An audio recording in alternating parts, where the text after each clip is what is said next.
Good morning, सुप्रभात, केम छो, सलाम। उम्मीद है आप सब लोग बेहतर होंगे, अपना ध्यान रखे होंगे। एक सच बताऊं मैं, कई लोग इस बात को लेकर बहुत दुखी रहते हैं कि वो जितनी मेहनत कर रहे हैं, जो भी वो चाहते हैं अपने जीवन में, वो उनको मिल नहीं रहा है। मतलब वो परिणाम नहीं पा पा रहे। They are trying their best but they are not getting results. ठीक है, चाहे हम किसी भी फील्ड की बात कर लें, तो कई बार आदमी अंदर से टूट जाता है, दुखी हो जाता है कि भाई मैं एफर्ट कर रहा हूं पर मुझे उसका रिजल्ट या परिणाम मुझे नहीं मिल रहा है। एक पते की बात बतलाऊं मैं, परिणाम हमेशा आपकी की गई मेहनत के परिमाण के अनुसार मिलेंगे। परिणाम हमेशा आपकी की गई मेहनत के परिमाण के अनुसार मिलेंगे। और उस परिमाण के लिए आपको, परिमाण समझते हैं, आपकी जो भी एफर्ट्स आपने पुट किए, उस परिमाण के लिए आपको जो है वो पुरुषार्थ दिखाना पड़ेगा आपको। और पुरुषार्थ का मतलब केवल पुरुष के लिए वर्ड नहीं है, इसका मतलब ये है कि आपको करेज दिखाना पड़ेगा। जहां पर लोग जो है वो कंफर्ट जोन ढूंढ लेते हैं, जहां पर लोग बाउंड्री को क्रॉस करना नहीं चाहते, वहां तक पहुंचना पड़ेगा आपको। आपको पहचानना पड़ेगा कि आपकी इनर विल क्या कहती है, आपका अंतर मन क्या कहता है। क्या आप वाकई में वो करना चाहते हैं?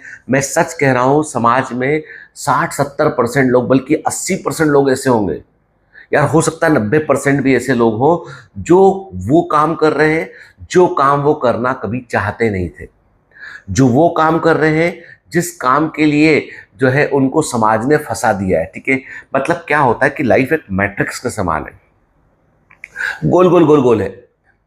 आप मतलब एक जगह पे आपको पहले, आप एक छोटे बच्चे होते हैं ना, सबसे अच्छे दिन वही होते हैं कि आप लाइफ को एंजॉय कर रहे होते हैं। उसके बाद फिर अब कई लोग का बचपन भी अच्छा नहीं होता है, फिर बड़े होते हैं तो लगता है कि अभी कमाने लगे, कमाना शुरू करते हैं तो शादी विवाह हो जाता है, शादी हो गया, फैमिली हो गई, रिस्पॉन्सिबिलिटी आ गई, फिर बच्चे भी हो गए, अब उनको पढ़ाना है, उनको बड़ा करना है, उसके लिए काम करना है। अब आपके मन के अंदर क्या था वो कभी आप कर ही नहीं पाते।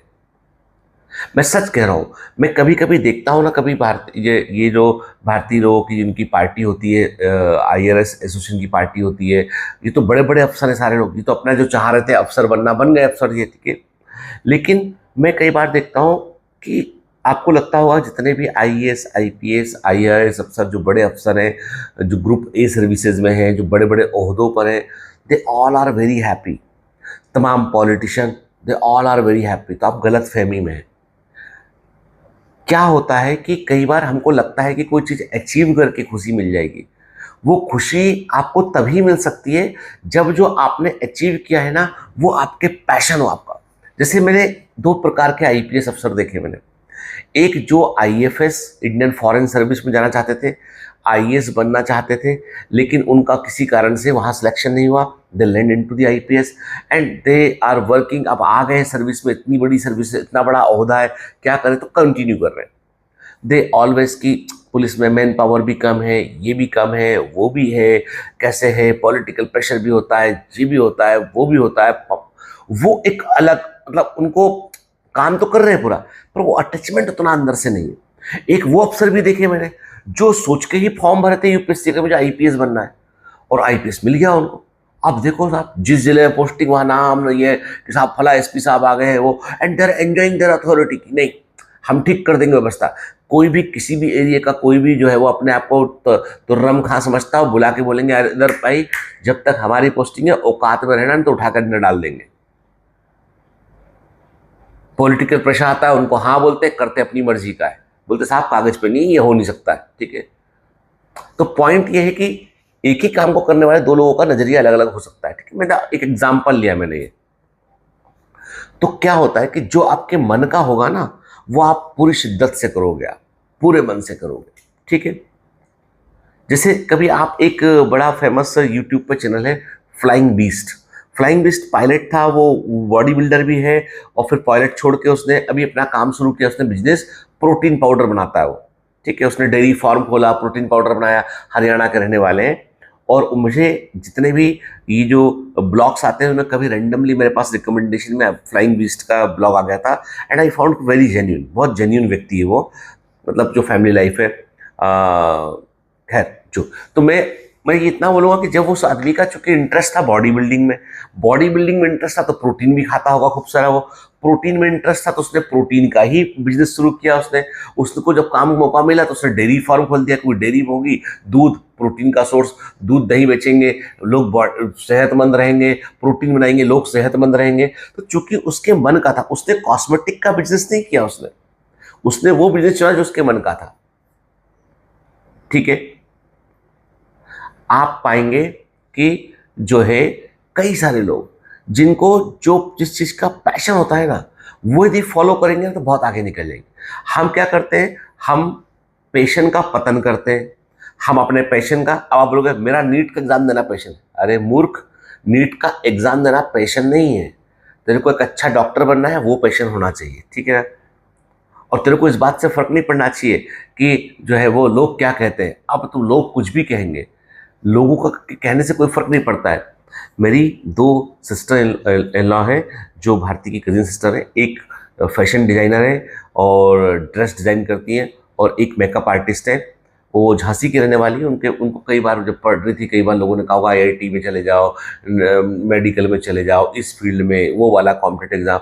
उन दोनों बच्चियों का शुरू से, जो उन दोनों लड़कियों का शुरू से अपना दिमाग में था कि मुझे तो फैशन डिजाइनिंग ही करनी है, और मुझे जो है वो मेकअप आर्टिस्ट ही बनना है, और मुंबई के अंदर बनना है। दे केम टू दी मुंबई। यहाँ पे उन्होंने पढ़ाई किया अपना थोड़ा बहुत, जो भी उसकी ग्रूमिंग की पढ़ाई होती है। उसके बाद उन्होंने यहाँ पे काम शुरू किया। मैंने आँख से देखा है, आज उनके पास अपना स्टोर है, उनका नाम है।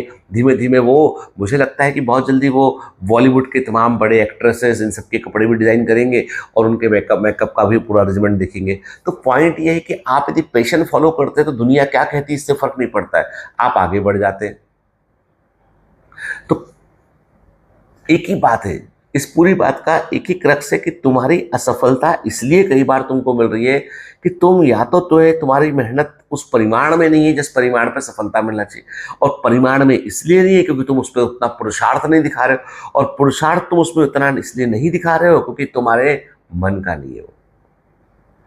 मैंने एक बार पहले भी एग्जाम्पल दिया था कि एक बार हम लोग जो है वो कहीं मेघालय में कहीं सफ़र कर रहे थे, तो वहाँ पे एक पुल था। वो पुल थोड़ा सा क्या था, वो हिलता हुआ सा पुल था उसमें, और उसमें जो लंबी लंबी पट्टियाँ थी, तो संभल के चलना था उसमें। छोटा छोटा सा था, ज़्यादा लंबा पुल नहीं था। तो जब हम लोग उस मेघालय में उस पहाड़ी पे कहीं जा रहे थे, उस हिली एरिया था, तो मेरे पास में जो है खाने पीने का सामान रखा था, ब्रेड सैंडविच ये सब ले गए थे, भी ट्रैकिंग पे जा रहे हैं। तो मैं बार बार बोलता नहीं सब पकड़ेंगे। हमारे साथ में हमारी एक फैमिली फ्रेंड भी थे कि भाई बारी बारी सब पकड़ेंगे, 2-4 किलो का सामान होगा। मैं अकेला क्यों उठाऊँ, ठीक है, मतलब हम चाह रहे थे फोटो वोटो भी ले, वो सामान रखा तो फिर बाव नीचे रखो फिर फोटो लो। तो वो 4 किलो 3 किलो का सामान था जो वजन लग रहा था। लेकिन जब पुल क्रॉस करने की बारी आई तो मेरा छोटा बेटा, मैंने कहा नहीं इसको चलने में दिक्कत है, बच्चा पैर फंस सकता है उसमें। मैंने उसे गोदी में रखा, फिर वो थक गया था तो उसको मैंने बहुत लंबे समय गोदी पर रखा। अब मुझे वो वजन नहीं लग रहा था क्योंकि मेरा बेटा है, मैं उससे प्रेम करता हूं, तो मुझे उसका वजन नहीं लगा, जबकि वो 4 किलो से अधिक वजन का था उस समय। ठीक है, तो पॉइंट इज दैट कि आपको ये समझना पड़ेगा, आपको इतना प्यार करना पड़ेगा अपने लक्ष्य से जैसे कि वो आपका बच्चा हो, जैसे कि वो आपका भाई बहन हो, आपका आप ही हो, आपकी जान है वो। उतना प्यार करोगे ना तो झक मार के सफलता को तुम्हारे पास आना पड़ेगा। नहीं तो एक चीज बताऊं, यदि इतना प्यार नहीं करोगे ना तो बहाने खोज लो। एक किताब लिखो, कॉपी लिखो, उसमें लिखो कि हर बार क्या बहाना मुझे बताना है। स्टोरी लिखो, क्योंकि जब झूठ बोलते हैं ना, जब झूठ बोलते हैं तो झूठ को भूल जाते हैं अपन। जब अपन झूठ बोलते हैं ना, झूठ को हम भूल जाते हैं। सच को याद रखना, सच तो याद रहता है हमेशा, झूठ भूल जाते हैं। झूठ लिख लिया करो ताकि हर बार वही बहाना बताओ। एक बार कुछ बोला, अगली बार कुछ बोला तो लोग समझेंगे झूठा है। झूठा मत बनो, समझ गए ना बात को। चलो, आज का डिमोटिवेशन यही है, ठीक है। लोग सच में इसका टाइटल सुन के लोग वक्त देख नहीं रहे वीडियो, लोग लगता पता नहीं जितेंद्र सर क्या डिमोटिवेट करने वाले। अरे भाई ये सच्चाई है, बिटर ट्रूथ है, ये नहीं समझोगे तो ग्रो नहीं करोगे। मीठी मीठी बातों से डायबिटीज हो सकती है, लेकिन सच्ची और कड़वी बातें जो है जीवन को बदल सकती है। All the best.